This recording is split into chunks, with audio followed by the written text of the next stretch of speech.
My name's Singh and I'm the National Advisor for the Asian Fire Service Association. Right, my role over the last 15 years has evolved in AFSA. So when AFSA first started, I was an active member on the executive committee, and as I retired I realised that my legacy to AFSA would actually be if I stepped back and became advising on for all the people who had executive roles. So I'm now the National Advisor, and in real terms I'm more strategic advisor, and then when it becomes tactical I stand in the background making sure things are going right. A bit like a wedding planner. AFSA's beginning is like many staff networks. It started in a pub with 4 firefighters who were a little bit, shall we say, looking for an avenue for their vented frustrations. Frustrations of not being able to get enough Asian people into the fire service, frustrations about progression, and frustrations around bullying and harassment in the workplace. And they happened to meet a guy called Rabinder Dharmi, who's a fire safety officer in Shropshire, and he picked up the vibes that there was a lot of frustration going on. And he rang me up and he says, "Jack, I think you need to go and meet these guys in London. Otherwise there might be a bit of a civil war." And lo and behold, I went to meet him. One of them was Singh, who I knew from my West Midlands days. We studied together, we played football together. The other 3 I didn't know. So the 4 people that I met were Singh, Manjit Singh, Dav, and also Aquala. And they were a bunch of people that had lots of passion, lots of enthusiasm. All they needed was an avenue and a bit of clear thinking. So I asked them what their ambition was. They said they wanted to set up AFSA, Asian London Firefighters. That was very easy to analyse. So how many London firefighters of Asian extinction would there be in 10 years' time? Well, with the recruitment rates they had, the attraction rates, probably another 2. So that clearly wasn't a strategic enough ambition. So I said, well, how many members could you have if you incorporated firefighters, control staff, support staff?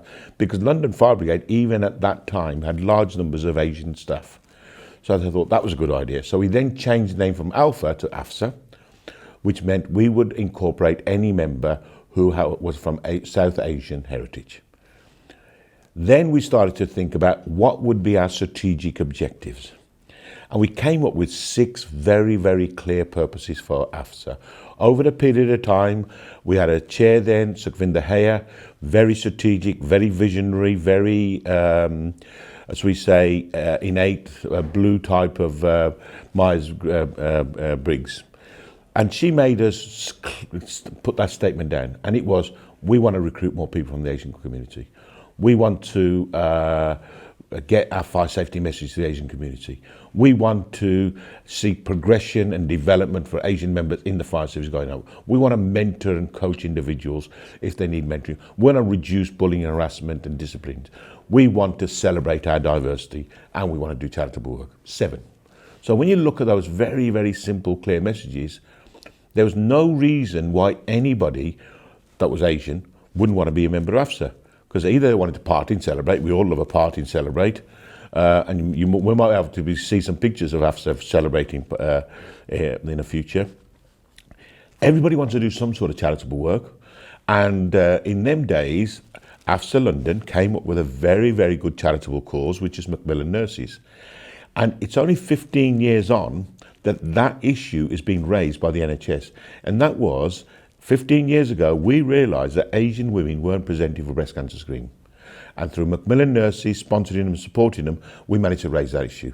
Only 3 years ago, there was an NHS survey that actually exposed that as a scandal, that Asian women were not receiving the appropriate treatment for breast cancer screening as they should. And AFSA were the forefront of that. So it grew over 5 years in London, sponsored by London officers like Roy Bishop and Pat Oakley, and we came to a point where it had grown big enough to become national. And it became national in 2008. We held a conference in London. We were hosted by Burr, and what a fantastic event it was. That was the start of something really big. And we knew there was something big. We elected an independent committee. The committee then set about its works, and we held the first conference then in West Midlands Fire Service in 2009, and the organisation has gone from strength to strength. The highlight, or the highlights, I could simply put it this way. Every year I'm inspired by members of AFSA. Every year they lift that bar further and further, higher and higher. We have just pole vaulted the world record on AFSA this year. Will we do better next year? I'm confident we will. But we will have to come to a point where we think we've got to a point we want to maintain and stay at a level. Continually trying to achieve and be better and better is fantastic. 10 years of it, I'm exhausted. Right, the Fire and Rescue Service needs to understand the cultural needs of our community, the cultural needs of our firefighters, and AFSA supports that, building that understanding. We've just had a fantastic presentation in the room talking about mandatory statutory equality diversity training, and the professor said it doesn't work because it's tick box. What we bring is real lived experience. What we bring is case studies. What we bring is the stories of the impact on individuals. What we bring is the ability to build empathy, compassion. How do staff networks benefit an organisation? Yeah, so I would say staff networks can be an extremely powerful tool to support the personal development of individuals, of the organisation, and give back something to the community. So let me just explain that. In 1999, I was a staff officer to Sir Ken Knight in West Midlands Fire Service. I'd been liaising with the Black Fire Service Association in the United States, and they invited us to an international conference, which I then did a research on, and I found out that we could go to this international conference for 7 days for less than 3-day conference in Manchester. So I went to my chief officer. I said, we've been invited to send 10 delegates to this international conference, and it's going to cost less than Manchester. Do you support? He said, of course, Jack. I said, that's a bit easy. I thought you was going to ask me more questions. He said, why would I?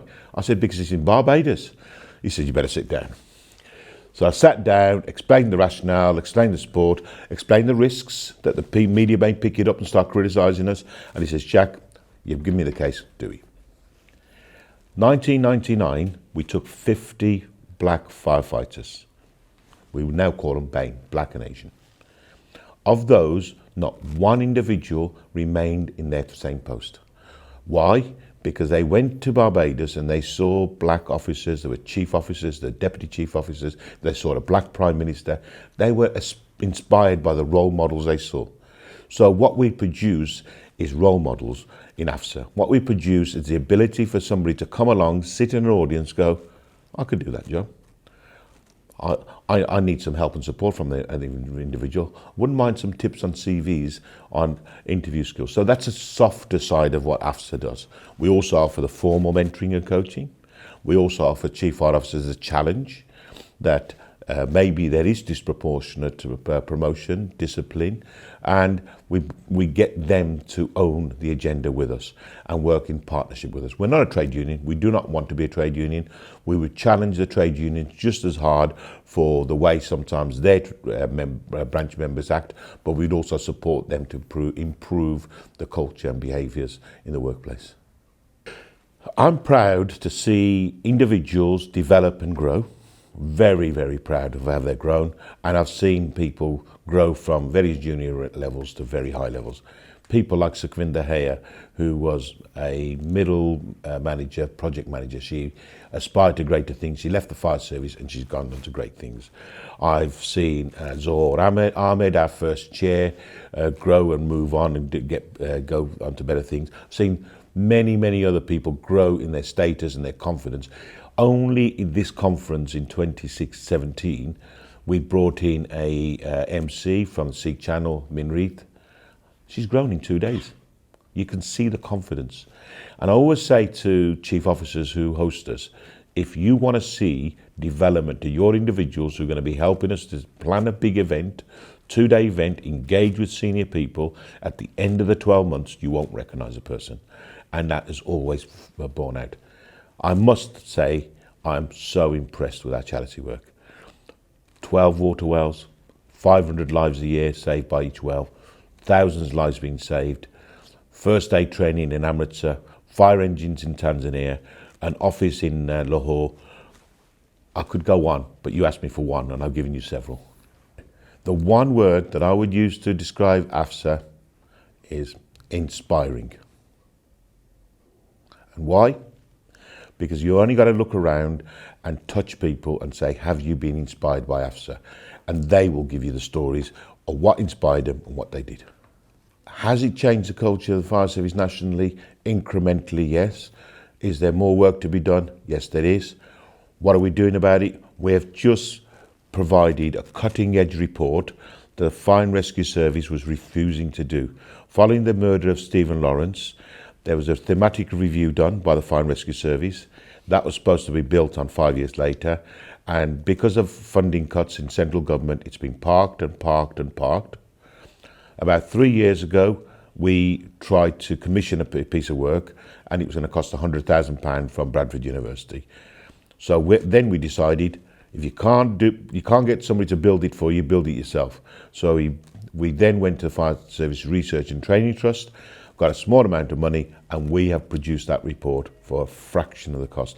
That report will have clear recommendations, and we're going to own the report, we're going to own the recommendations, and over the next 3 years, we're going to work in partnership with those people that have been inspired by AFSA, and we're going to move the culture on. So, I was born in India, came to the UK when I was 6 in 1961, went through inner city education and growth, fighting my way to the top. And we know what that's like in a city when you're different. I then went to university, did a degree in business studies, learned about racism there, which I didn't think existed until it came to the industrial placement years. Of the 30-odd students, 6 were black ethnic minority.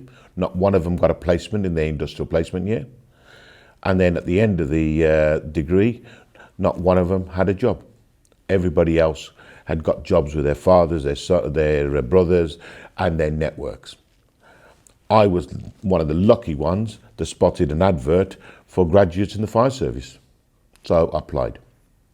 When I got into the fire service, I found what they wanted was any man that was standing upright and breathing. They didn't want a graduate, because if you're a graduate, you're going to be discriminated against for being too smart to be a firefighter. So there was 2 things you got discriminated for. One was for being black, and the other one for being a graduate. You can guess which one I hid for many years. Then I just progressed very, very slowly through the fire service, and not any rapid rate, taking my experiences, grounding myself in the firefighting skills, grounding myself through training, being a recruit training officer, looking at the legislative side, being a legislative enforcement officer, and then came a big critical point. I actually got seconded from the fire service, from West Midlands Fire Service College, where I came across officers from all over the world, all over the country, and I suddenly had that moment where, you are what rank? I could do your job. And there I got inspired. I also learnt my job better than anybody else, because once you've got to teach it, you learn it better than everybody else. So I got a lot of skills and confidence from presenting in front of 30 people, hour after hour after hour. I then came back to the West Midlands and again went through that treadmill of different jobs, different roles. And then I ended up as a Chief Staff Officer.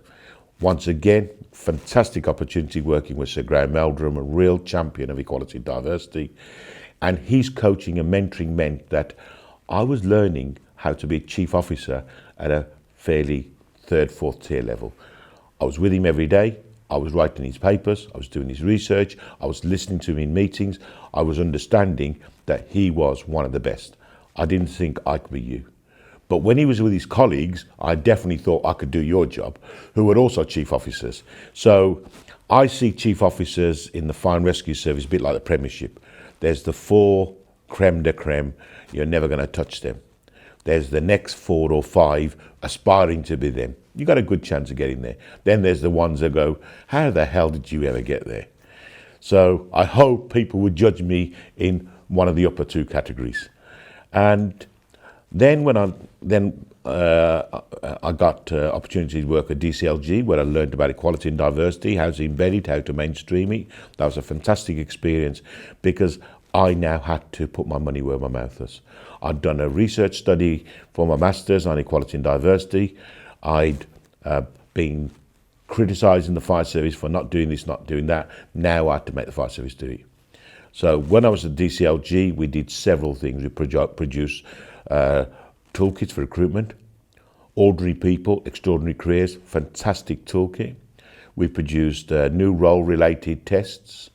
We produced a structure for equality, diversity, inclusion that still exists to this day.